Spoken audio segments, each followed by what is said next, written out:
Olá! Nesse vídeo vamos falar sobre a pirâmide do aprendizado. É muito importante deixar claro que existe uma ordem no desenvolvimento da aprendizagem. Às vezes, pedimos para as crianças certos comportamentos ou execuções de algumas tarefas que elas ainda não estão prontas para realizar, que elas não têm uma competência necessária para tal. Vamos rever a pirâmide do aprendizado novamente e vamos conhecer como que essas estruturas vão crescendo ou como elas vão se desenvolvendo.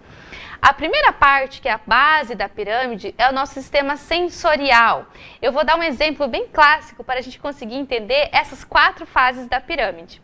Quando a gente vai escrever, para a gente chegar lá na escrita ou lá no desenho final, qual é a primeira fase que nós passamos? É da pega, é a parte sensorial. Então, nós vamos sentir, o bebê vai sentir a pega, ele vai pegar, a criança vai pegar o lápis, é a parte sensorial. A segunda parte da pirâmide é o desenvolvimento sensório-motor. É quando ela utiliza aquela parte sensorial do pegar e começa a desenvolver a sua parte motora. A terceira parte da pirâmide é a percepção motora. É quando ela começa a desenhar seguindo uma linha, começa a pintar dentro de círculos, dentro de quadrados. E a última parte é a cognição. É quando ela começa a desenvolver pensamentos dentro daquele desenho. Por exemplo, uma cor. Eu vou desenhar uma flor, então eu vou pintar as pétalas de rosa, eu vou pintar as folhinhas de verde. Então, é um exemplo bem clássico para a gente entender a escala do aprendizado, como que funciona. Por isso que é importante darmos a percepção sensorial, a percepção motora, essa parte da cognição, do estímulo para a criança, porque é uma fase que ela deve seguir. Os marcos do desenvolvimento das habilidades motoras durante um ano. Nós vamos estar falando mais ou menos como a criança evolui a cada mês que ela passa.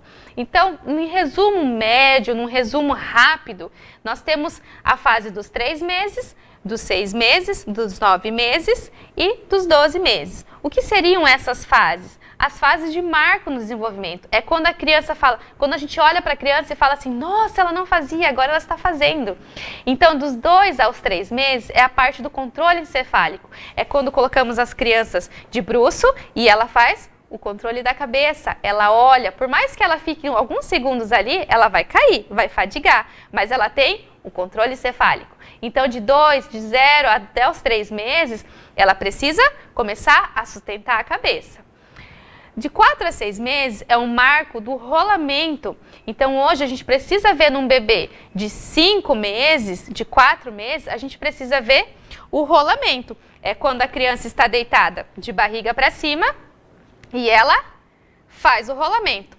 Como ela já passou da fase do controle encefálico, ela precisa manter o controle e estabilizar a cabecinha, principalmente no movimento de rolar. A fase do sentado é a fase de 6º a 7º mês. É quando a criança sai da posição horizontal e ela começa a ser uma criança da posição vertical. É quando o olhar da criança passa da parte horizontal, que ela olha para cima, que ela olha para os lados, para uma fase que ela começa a olhar de cabeça reta. Ela começa a ter a sua fase vertical. É quando ela começa a sentar, de 6 a 7 meses. O gatinhar começa a partir dessa fase. Depois que a criança sentou, qual é o próximo passo? Fazer a posição e engatinhar, que é a posição do gatinho, que a gente fala. Então, de 7 a 10 meses, ela precisa já começar a ter o processo do engatinhar. De 8 a 10 meses, a criança já precisa ficar de pé.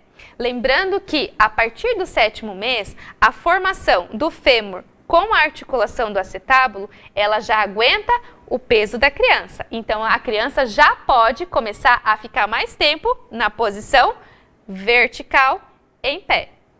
De 9 a 11 meses, nós podemos observar a marcha lateral. É quando a criança segura, por exemplo, na cama e ela começa a andar de lado. É quando ela começa a demonstrar a marcha lateral. E por fim, a tão esperada caminhada. É quando a criança começa a andar que vai de 11 a 15 meses. Então, esse tempo que a gente falou ali, de 11 a 15 meses, de 2 a 3 meses, são uma média. Então, normalmente eu costumo falar assim, 3, 6, 9 e 12. Claro que 1 mês, 2 meses para baixo, 1 mês, 2 meses para cima. Então, a criança ela evolui muito rápido. Então, é um marco, são médias para que ela possa estar desenvolvendo. Dicas para estimular o desenvolvimento infantil. De 0 a 3 meses é a fase que o bebê ainda ele não tem uma percepção visual muito boa. Então, o que a gente recomenda? Você ter muito estímulo auditivo, sensorial. Então, olhe para o seu bebê, fale, cante, mostre as outras opções que ele tem, o outro potencial que ele tem, que não é só o visual, mas explore outras partes sensitivas. De 0 a 3 meses, brinque com o bebê apoiado de barriga para baixo. Lembra que a gente falou do marco desenvolvimento, que 3 meses ele precisa ter o controle encefálico? De 7 a 9 meses, deixe o bebê brincar sentado no chão, de barriga para baixo. Então, de 7 a 9 meses, coloca na areia, coloca na grama, deixa ele sentir com a mãozinha outras texturas. De 10 a 12 meses, estimule a criança a se levantar do chão para o apoio dos móveis. Lembra que ela andava de lado, a marcha lateral, que é um do marco desenvolvimento? Então, de 10 a 12 meses, estimule a criança, coloque brinquedos no alto, faça ela querer olhar por cima e ficar de pezinho. De 1 a 2 anos, deve-se estimular a criança a andar em diversos terrenos. Então, ela já vai ter o controle do andar. Coloque ela andar na areia, na grama, subir e descer a escada, andar na pedrinha, sentir a parte sensorial mais dura, mais rígida. De 2 a 5 anos, estimule a criança a andar, correr, pular, além de brincadeiras com outras crianças. A parte social, a criança precisa começar a interagir, a ter a sua parte social de conversas, de brincadeiras, de saber lidar com as situações em que vai pôr ela em risco ou não. De 6 a 10 anos, favoreça atividades em grupos, independência e o autocuidado. Atenção! Ter como base das principais aquisições motoras é ótimo. Então, os 3, 6, 9, 12 meses, é ótimo a gente saber que de 0 a 3 meses ela precisa fazer isso, de 6 a 7 ela precisa fazer aquilo. Mas devemos lembrar que existe uma janela do desenvolvimento e essas idades servem para termos uma ideia do que esperar de cada fase etária, cada faixa etária. Então, devemos levar em consideração, sim, os sinais de alerta. Devemos levar em consideração, sim, a fase em que seu bebê está e o perfil que ele tem. Benefícios do engatinhar. Então, o engatinhar, ele vai trazer aprimoramento da visão, vai fortalecer a musculatura da cintura escapular, que é a cintura alta dos membros superiores.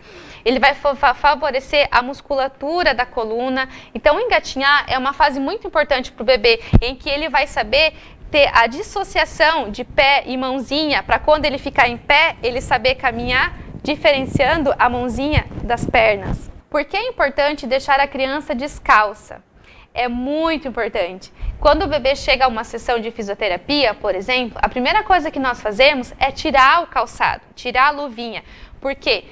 Pé, mão e boca são as nossas partes mais sensitivas e de conhecimento, de reconhecimento do meio externo.